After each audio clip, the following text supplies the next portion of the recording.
Bote na bino bandeko na ngai ezali nga Mona na chaîne na biso Mona numéro 1 chaîne otolobela masolo ya vie.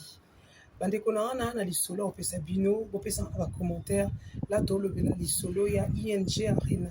Bolimisanga voix eziki un peu na lieba glace mingi na moyo yo longa ezunga na voix. Tosolano lisolo ya ING Arena bandeko na nga. Nga analyse na pesia boyebisanga na ba commentaire eloko nini vous en pensez.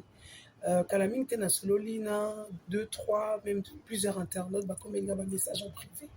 Ben singa Mona événement à faire ego les gens qui kitoko makasi. Événement à faire ego là ezalaki vraiment kitoko. Akoti pe na nzembo yo muno lingaka akoti na deuxième chanson na ye première chanson ezaki amour illusoire, deuxième chanson ezaki ma meilleure chemise. Ben singa Mona meilleure chanson no ya faire ma meilleure chemise faire ayembi on la deuxième chanson na ye. Donc engolo bakiza nzembo moko kitoko po artiste donc akota na première chanson eza chanson moko on a spécial ouverture du concert. Donc akota siko na deuxième chanson ezalo engolo baki concert siko e bandi ayembi chanson préférée na ye donc pour na biso selon ye ayembi nzembo ma meilleure chemise. Ayisinga munanga na utaki Allemagne bato ebele base déplacé tellement bato ba misusu bauti Lubumbashi misusu bauti ba Congo neti ba Brazza moko kuta utaki Mali moko uti Sénégal na comprendre te concert o emimi bato ebele mais incroyable. Bien sûr artiste oiseau beta bato bautaka un peu de partout mais faire ça un peu quand même différent. Je trouve que vraiment ça a amené des gens un peu de partout. Bato ba réservé lieu ebele même bato bazokama na ba boutique neti na Bruxelles tout était saturé.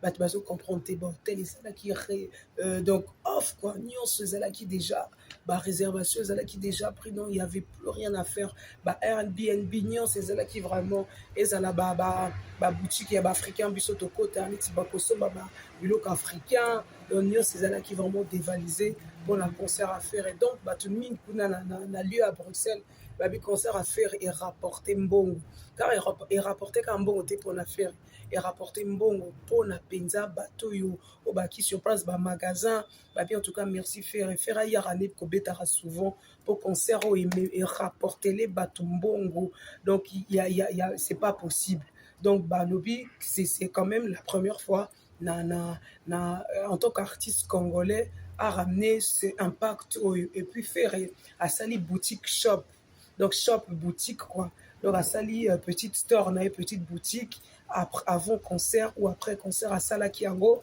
bon na bino mo ba image ba teka ba t-shirt na ye bazoteka ba boisson ba effigie makamyo si à faire c'est quand même rare pour un artiste congolais à ça là genre de choses wana souvent tout le monde en na artiste international souvent tout le monde en le Beyoncé azobeta concert na ye tour na ye à Stade de France à ça un peu la tournée partout Beyoncé ça la ba store bongo shop store Beyoncé ba t-shirt ba biloko ebele ba chapeau buena bon et une grande partie est kendara par rapport à Beyoncé na association naï.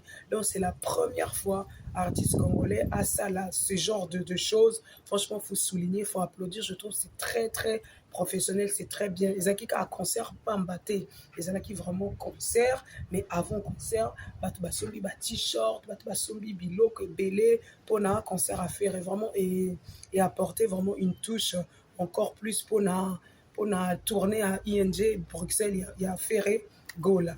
Et en plus, Azaki na look moko exceptionnel, look qu'on retrouve on a ba mannequin lors des Fashion Week, ba grand mannequin, ba grand couturier et une créatrice de mode que j'ai pas retenu le nom franchement bon excusez-moi mais bon qui est internet bon monango tous les tenues que fait Gola Lataki ba Fashion Week et les cas qui récemment notamment à New York, notamment à Paris ba mannequin ba l'attaquant donc cette créatrice à reprendre en gros voilà Tissa Ferré vraiment pour vous dire que concert à faire ezalaki vraiment kitoko il y avait plusieurs aspects na concert wana bato bayaki ebele bato balobi Ferré asa un homme tellement gentil donc moi il mérite naketa la ye bona boye c'est moi que baninga question moko auditrice moko répondre nga boyebisanga na bacommentaire so bino boza mpe informé.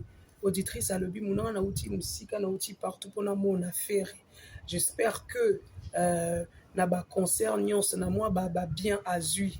Est-ce que Ferre azalaka mpe na association asungaka bato azotunanga bongo. Donc bino bato boya mpenza plus branché na makambo etali Ferre Gola. Soki Ferre Gola azalaka na bassociation mpo asunga bato, tant mieux. Soki mpe aza nango te auditrice oyo ayebisi nga ngai mpenza muna nalingi naleka na chaîne na yo muna numéro 1 mpo nayebisa naloba message na nga Ferre biso bacongolais balingi yo soki okosunga soki okosungaka te meka susu kosunga mpo vraiment mikolo oyo situation eza mpasi. Po ye alobi bon mpo ye aza na association na ye kuna na Kinshasa aza mpenza na besoin bagrande tête bongo bagrande star baide mpo na association na ye. Association na ye asungaka bana mais aza na makoki mpenza ebele te. Donc c'est passé par nga pas de souci eza chaîne tolobela masolo ya vie abi akendeli na concert à Ferre. Est-ce que Ferre akosunga association na ye? Est-ce que Ferre papa Hervé okosunga association na ye? Ngai baninga nayebi Ferre te namonaki kaka na télé nde misusu mpe bamonaka bango nayebi te. Donc naza mpenza naza mpenza na makoki te ya kopesa information au sujet ya baassociation soki Ferre aza na association soki akosunga neti auditrice oyo apesi message. En tout cas baninga so bino boza na information problème te bokoki kokota na message privé ngai nakodirige bino epa mwasi oyo oyo azosenga basunga ye mpo na association na ye ya Congo. Asungaka bana mpenza bana mike baza délaissé asungaka bango na mwa lipa na mwa ilamba mpo na classe na mwa balivre mpo na classe. Voilà message ndeko apesi.